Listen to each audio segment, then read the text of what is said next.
जसोदा हरि पालने झुलावे, हल रावे दुलराई मल्हावे, जोई सोई कछु गावे, मेरे लाला को आओ निंदरिया, काहे न आनी सुवावे, तू काहे नहीं बेगही आवे, तो को कान बुलावे, कबहू पलक हरी मूंद लेत है, कबहू अधर फरकावे, सोवत जानी मौन है के रही, करी करी सैन बतावे, इही अंतर अकुलाई उठे हरि, जसुमति मधुर गावे, जो सुख सूर अमर मुनि दुर्लभ, सो नंद भामिनी पावे, खीजत जात माखन खात। जसोदा यानी कि यशोदा माँ, हरि यानी कि कृष्ण, लाल यानी कि पुत्र, निंदरिया यानी कि नींद, सुबाबे मतलब सुलाना, बेगई मतलब जल्दी नींद क्यों नहीं आ रही है, दुर्लभ इज रेयर, कभी कबहू यानी कि कभी, अधर यानी कि होंठ लिप्स, मूंद लेना बंद कर देना क्लोज योर आईज, सैन इशारा करते हुए टू पॉइंट आउट, नंद भामिनी मतलब नंद की पत्नी यशोदा। इन पंक्तियों में कवि ने माता यशोदा का कृष्ण के प्रति प्यार और उसके वात्सल्य सुख का वर्णन किया है। माँ यशोदा भगवान श्री कृष्ण को पालने में झुला रही हैं। वह कभी पालने को हिलाती हैं, कभी वात्सल्य के आवेश में कृष्ण का मुख चूमती हैं, तो कभी लोरी गाने लगती हैं। वो इतना प्यार करती हैं कृष्ण को कि उनको झूला हिलाते हिलाते, पालने को हिलाते हिलाते उन्हें सुला रही हैं। कभी कभी उनका मुख चूम लेती हैं तो कभी लोरी गाने लगती हैं।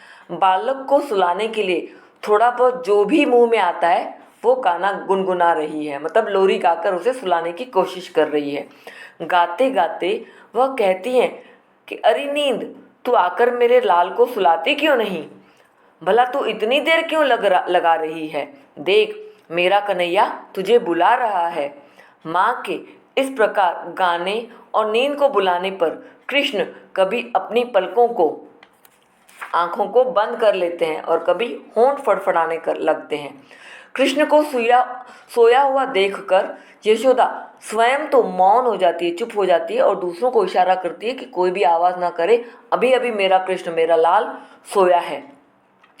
दूसरों को चुप कराने के लिए यशोदा अभी संकेत ही कर रही है कि इतने में श्री कृष्ण भगवान अकुलाकर जाग उठते हैं। बस इतने में वो उठ भी जाते हैं।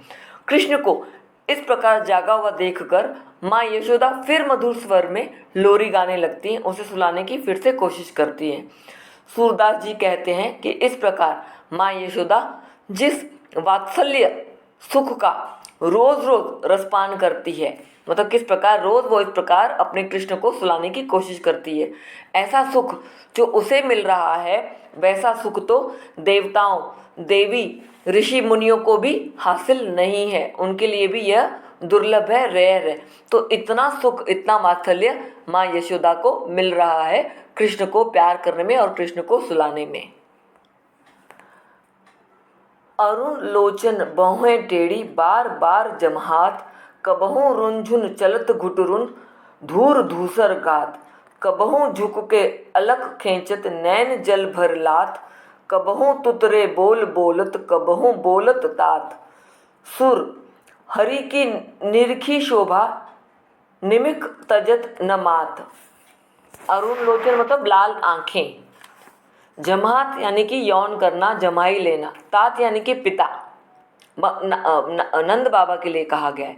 घुटरुन मतलब घुटनों के बल से, नी के बल से, धूर धसूर धूसर, धूल में, मिट्टी में पूरा सना हुआ, गात मतलब शरीर, बॉडी, अलग मतलब बाल, हेयर, तुतरे यानी कि स्टेमरिंग करके बोलना, तोतला बोलना, निरखी मतलब देखना, निमिक फॉर अ मोमेंट। सूरदास जी कहते हैं कि श्री कृष्ण के कमल के समान लाल नेत्र है, लाल आंखें हैं, देवी भौएं हैं और वह बार बार जमाई लेते हैं। जमाई मतलब यौन करते हैं।